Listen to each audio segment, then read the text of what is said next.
Indian army chief MM Naravane sir 30 अप्रैल को retire हो रहे हैं और उसके बाद भारत में केंद्र सरकार के द्वारा एक सेना प्रमुख नियुक्त कर दिया जाता है।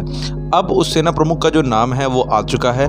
मनोज पांडे इनका नाम है, लेफ्टिनेंट जनरल रह चुके हैं और अब इनका नाम ज़्यादा सुर्खियों में आ चुका है और केंद्र सरकार ने इस पर मुहर लगा दी है। लेफ्टिनेंट जनरल मनोज पांडे कौन है, कैसे वो, और सबसे अलग उनको क्यों बताया जा रहा है और इंजीनियरिंग कोर क्यों ऐसा कहा जा रहा है और इसके पीछे का रीज़न क्या है और वो कैसे देश को लीड करने वाले हैं, उनको लोग जानते हैं नहीं जानते हैं, उनको दुश्मन अच्छे से जानते हैं नहीं जानते हैं, उन्होंने कोई मिशन को अंजाम दिया है नहीं दिया है, इन सारे टॉपिक पे आज के सब्जेक्ट में बात करने वाले हैं। मतलब ऐसा समझ लीजिए शॉर्ट लिस्टिंग भाषा में कि आज lieutenant general Manoj Pande sir के बारे में ए टू जेड सारी इन्फॉर्मेशन आज के उनके अचीवमेंट्स सारी आज की इस वीडियो में हम लोग डिस्कस करने वाले हैं। तो आइए बिना देर किए इस वीडियो को स्टार्ट करते हैं। सबसे पहले जो लोग चैनल पर पहली बार आए हैं प्लीज़ चैनल को सब्सक्राइब कर दीजिए, लाइक कर दीजिए वीडियो अगर पसंद आते हैं तो। लेफ्टिनेंट जनरल मनोज पांडे देश के नए आर्मी चीफ होंगे। जनरल नरवणे 30 अप्रैल को रिटायर हो रहे हैं, मनोज पांडे इन्हीं की जगह लेंगे। लेफ्टिनेंट जनरल मनोज पांडे वर्तमान में भारतीय सेना के वाइस चीफ हैं। देखिए अक्सर यही होता है, जो इंडियन आर्मी के मेन चीफ होते हैं उनके पीछे एक वाइस चीफ होता है, तो वाइस चीफ जो होता है ना वही जाके बाद में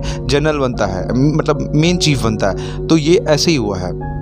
सेना में इनका 39 साल का कैरियर था। वह अब तक कई अहम ऑपरेशन को अंजाम दे चुके हैं। जम्मू कश्मीर में एलओसी पर इन्फेंट्री ब्रिगेड, पश्चिमी लद्दाख में माउंटेन डिवीजन के साथ अंडमान निकोबार कमांड के कमांडर इन चीफ भी रह चुके हैं। न्यूज़ एजेंसी एएनआई के मुताबिक लेफ्टिनेंट जनरल पांडे पहले ऐसे आर्मी चीफ हैं जो इंजीनियरिंग बैकग्राउंड से हैं। लेफ्टिनेंट जनरल पांडे ने नेशनल डिफेंस अकेडमी में ग्रेजुएशन किया है। उन्होंने हायर कमांड और नेशनल डिफेंस कॉलेज में से पढ़ाई भी की है। पिछले 3 महीने में सेना के कई अधिकारी रिटायर हुए हैं। मौजूदा हालात में जनरल एमएम नरवणे के बाद लेफ्टिनेंट जनरल मनोज पांडे सबसे वरिष्ठ अधिकारी होंगे।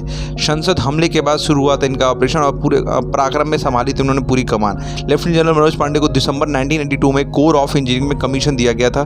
जम्मू कश्मीर में ऑपरेशन पराक्रम के दौरान इंजीनियरिंग रेजिमेंट की कमान संभाल ली थी इन्होंने। ऑपरेशन पराक्रम की शुरुआत दिसंबर 2001 में संसद पर हुई आतंकवादी हमले के बाद हुई थी। इसके तहत पाकिस्तान से लगने वाले पश्चिमी सीमा पर सैनिकों और हथियारों की बड़ी पैमाने पर लामबंदी की गई थी। संसद पर हुए आतंकी हमले के बाद भारत और पाकिस्तान युद्ध की कगार पर आकर खड़े हो चुके थे। एएनआई ने भी उनके बारे में एक ट्वीट किया। वो विशिष्ट सेवा समेत कई मेडल से हो चुके सम्मानित। 4 दशक लंबे अपने कैरियर में लेफ्टिनेंट जनरल मनोज पांडे पूर्वी कमान का कार्यभार संभाल चुके हैं। पूर्वी कमान चीन, म्यांमार और बांग्लादेश साथ सीमा साझा करने वाले सभी पूर्वोत्तर राज्यों की देखभाल करता है।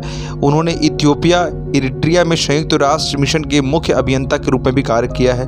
जून 2020 में से मई 2021 तक कमांडर इन चीफ अंडमान और निकोबार के भी वहाँ पे काम किया है। लेफ्टिनेंट जनरल ने अपने सैन्य कैरियर में देश के कई हिस्सों में काम किया है और आतंकवाद को रोकने में अहम भूमिका निभाई है। उन्होंने परम विशिष्ट सेवा मेडल, अति विशिष्ट सेवा मेडल, विशिष्ट सेवा medal, chief of army staff commendation और GOC इन GC कमेंडेशन से 2 बार सम्मानित किया जा चुका है। तो इतने सारे अवार्डेड सम्मानित हैं और इतनी सारी चीज़ें इन्होंने कर रखी हैं और इतने सारे कोर डिवीज़न के कमांडर भी रह चुके हैं। इतने सारे देश के अलग अलग क्षेत्रों में आप देखिए तो नॉर्थ, ईस्ट, वेस्ट, साउथ सब जगह पे इनकी कमांड रही, इनकी पकड़ रही है और सारी चीज़ों से ये अवेयर हैं, देश के हर हालात से अवेयर हैं। संसद पर हुए हमले के बाद इन्होंने पूरी कमान संभाली थी। इतने सारे विशिष्ट सेवा मेडल से भी सम्मानित हैं। टोटली इतना बेहतर देश को आर्मी चीफ मिलेगा तो कहीं ना कहीं देश बहुत आगे जाएगा और आर्मी को और मजबूत करके रखेगा। और इंजीनियरिंग साइड से अगर ये हैं तो हम देशवासी यही होप कर सकते हैं कि इंजीनियरिंग मतलब टेक्नोलॉजी से हमारी आर्मी को